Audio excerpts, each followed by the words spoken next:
Welcome to Kenton Teaches. Enjoy the video. You start by verifying the site actually exposes an API and what auth it uses. API key or OAuth 2 makes a big difference for flow.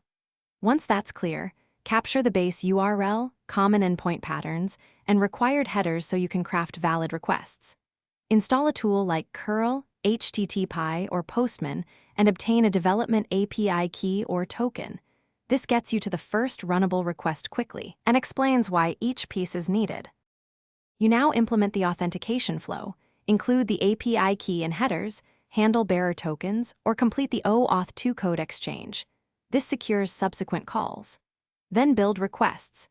Decide get versus post, supply JSON or form data, and configure timeout and retry logic to avoid failing on transient errors.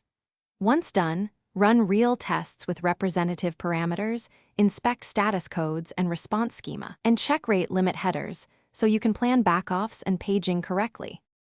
You finish by integrating calls into your application. Wrap API interactions in reusable functions, validate and sanitize inputs, and map error responses to user-friendly messages. Add logging, metrics, and retries with exponential backoff. Implement caching where safe and honor rate limits to avoid throttling. If something breaks, start by verifying authentication and headers. Then compare your payload to the schema and inspect rate limit or server error body.